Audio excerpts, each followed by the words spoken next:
Pada gelaran pilkada tahun ini tentu menjadi pekerjaan rumah yang amat berat bagi semua stakeholder termasuk KPU di dalamnya sebagai penyelenggara pemilu untuk meningkatkan partisipasi masyarakat karena pilkada digelar di tengah suasana pandemi global COVID-19. Lalu bagaimana upaya yang dilakukan oleh KPU dalam meningkatkan partisipasi masyarakat Pacitan? Pada Selasa 6 Oktober 2020 yang lalu, Pacitanku berkesempatan untuk berbincang-bincang dengan Ketua KPU Sulistyo Redi membicarakan terkait berbagai hal tentang Pilgub Pacitan. Simak bincang-bincang selengkapnya. Di luar ruangan ataupun juga peserta sampai dengan 1.000 orang ketika itu dilakukan untuk pemilihan bupati dan wakil bupati. Nah, dalam kondisi pandemik ini pembatasan yang dilakukan adalah kampanye itu boleh dilakukan dengan maksimal peserta 50. Artinya paling banyak ya. Paling banyak itu 50, tentu dengan menerapkan protokol kesehatan, menyesuaikan dengan kondisi ruangan yang ada, dan itu hanya boleh dilakukan di dalam gedung atau di dalam ruangan yang tertutup. Itu kemudian juga terkait dengan penyebaran bahan kampanye. Penyebaran bahan kampanye ini juga diatur harus dengan atau dilakukan disinfektan dulu terhadap bahan kampanye yang akan disebarkan. Kemudian juga penyerahannya harus dengan prosedur protokol kesehatan seperti menggunakan sarung tangan dan lain sebagainya. Kemudian juga pelaksanaan penyebaran bahan kampanye ini menghindarkan diri dari kerumunan seperti itu. Nah, beberapa peraturan ini adalah upaya atau usaha dari KPU untuk bagaimana kampanye ini bisa menjadi kampanye yang sehat. Artinya secara protokol kesehatan mengurangi resiko untuk penyebaran COVID-19 gitu. Terus gini Bu, kalau biasanya kan saat pilkada itu kan ada KPU memfasilitasi untuk debat. Nah, iya. Pada tahun ini bagaimana Bu untuk pilkadanya? Apakah nanti daring atau seperti apa untuk mensiasati? Iya, debat publik ini masih dilaksanakan. Artinya maksimal debat publik dalam 1 kali masa tahapan itu kan 3 kali maksimal, dan kita menggunakan atau memanfaatkan angka maksimal itu. KPU Pacitan akan melaksanakan debat publik 3 kali. Kemudian ada pengaturan-pengaturan tertentu dalam debat publik itu, tentu dengan protokol kesehatan dan juga pembatasan jumlah orang. Kalau biasanya kan kita lihat ada euforia dalam proses ini ya, debat publik itu ya, seperti yel-yel, tepuk tangan, sorak-sorai seperti itu. Nah, saat ini pengaturan untuk debat publik itu yang pertama dihadiri oleh pasangan calon, kemudian KPU 5 orang, kemudian Bawaslu 2 orang, kemudian dari tim itu maksimal 4 orang masing-masing. Tim termasuk supporter tadi ya? Tidak boleh lebih ya? Tidak boleh lebih dari 4 orang itu.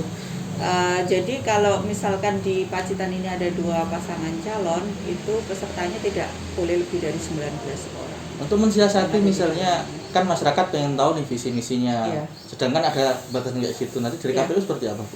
Kita menyiarkan secara live. Kita menyiarkan secara live kegiatan debat publik itu karena memang juga itu diatur dalam ketentuan kita untuk lebih memperbanyak kegiatan-kegiatan daring ya.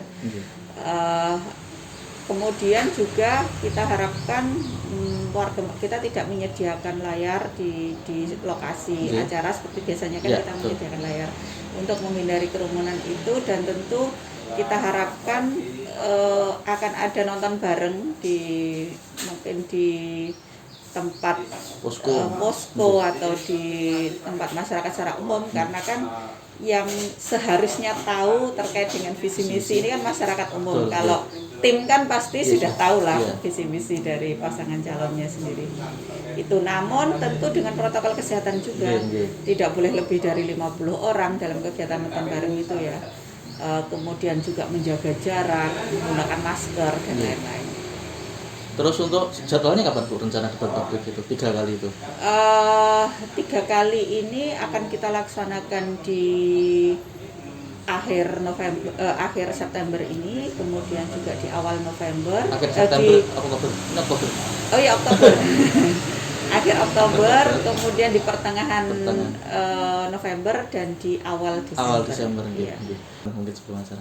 Apa terkait upaya KPU Bu? Ini kan lagi memang pandemi, kemudian target parmasnya juga kayaknya cukup tinggi. 70, Target parmasnya. Iya kan? Iya. Partisipasi 77,5. Nah, ini bagaimana upaya KPU Bu untuk ya walaupun harus tetap menerapkan protokol kesehatan tapi juga meningkatkan partisipasi masyarakat gitu. Ya. Ini sebenarnya bukan hanya tantangan bagi penyelenggara juga ya. Artinya partisipasi masyarakat dalam pemilihan ini kan akan menunjukkan indeks demokrasi dari masing-masing wilayah. Tentu kami mengharapkan ini akan menjadi tugas kita bersama. Artinya tidak hanya penyelenggara saja, pemerintah, kemudian stakeholder terkait lainnya, media juga demikian. Bagaimana kita meningkatkan tingkat partisipasi masyarakat kita menjadi minimal 77,5% itu. Itu target kalau atas ya? Iya, target secara nasional. Kalau di KPU Pacitan sendiri ini tentu kita mengerahkan seluruh daya dan upaya ya. Artinya dalam kondisi seperti sekarang ini kita sudah tidak diperkenankan untuk melakukan sosialisasi yang mengumpulkan banyak orang. Kemudian juga konser-konser musik seperti itu sudah tidak boleh dilaksanakan, sehingga volume untuk kampanye secara terbatas kita tambah. Artinya sosialisasi tatap muka secara terbatas itu kita perbanyak, kemudian sosialisasi melalui media, baik itu media-media cetak, elektronik, radio, televisi, kemudian websitenya KPU, media sosial dan lain-lain itu kita optimalkan tambah ya. Kita tambah, kita optimalkan, dan juga kegiatan-kegiatan kreatif lainnya, perlombaan-perlombaan seperti itu. Paling terakhir nih terkait mungkin sampaikan pesan untuk masyarakat. Yang pertama tentu patuhi protokol kesehatan. Artinya dalam melaksanakan segala macam aktivitas kita, tidak hanya yang terkait dengan kepemiluan ya, tidak hanya terkait dengan pemilihan ini, mari kita utamakan untuk melaksanakan protokol kesehatan, memakai masker, kemudian menjaga jarak, mencuci tangan seperti itu. Kemudian juga kondisi situasi yang terjadi sekarang ini di tengah pandemi ini jangan membuat warga masyarakat untuk khawatir atau takut datang ke TPS, karena kami sebagai penyelenggara ini menyiapkan seluruh proses pelaksanaan ini dengan protokol kesehatan yang sangat ketat. Nah, tanggal 9 Desember nanti kami berharap warga masyarakat tetap menggunakan hak pilihnya, tentu dengan pelaksanaan protokol kesehatan yang tadi sudah saya sampaikan, dan juga mematuhi tertib aturan-aturan yang sudah kita buat. Misalnya Bu, yang di TPS berarti nanti kan tetap ada kerumunan, apakah ada pembatasan atau penambahan TPS dari KPU sendiri? Kalau dari kami memang peraturan kita yang awalnya 800 pemilih per TPS itu kan dikurangi menjadi 500 per TPS, sehingga kita ada penambahan TPS-nya kita tambah dari yang semula 1070 menjadi 1299, berarti sekitar 100 lebih ya? Iya, 200 kita tambah. Terus kemudian juga pelaksanaan protokol kesehatannya. pengecekan suhu tubuh, mencuci tangan, menggunakan masker, menjaga jarak, kita sediakan sarung tangan plastik Termasuk sekali untuk pakunya pakai. gimana?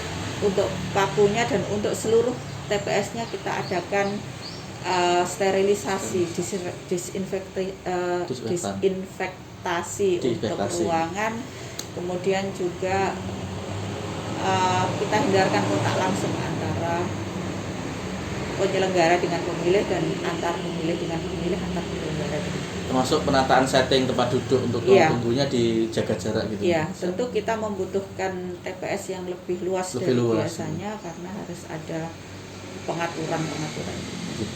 Oke, terima kasih Bu Rini, semoga lancar nanti proses. Amin. Dan menghasilkan partisipasi masyarakat tinggi dan pemimpin yang berkualitas. Demikianlah tadi bincang-bincang Pacitanku dengan Ketua KPU Pacitan, Mbak Sulistiorini. Kita berharap apa yang menjadi upaya KPU untuk meningkatkan partisipasi pemilih dapat tercapai dan kita dapat memiliki pemimpin yang berkualitas untuk mewujudkan Pacitan yang lebih baik di masa yang akan datang.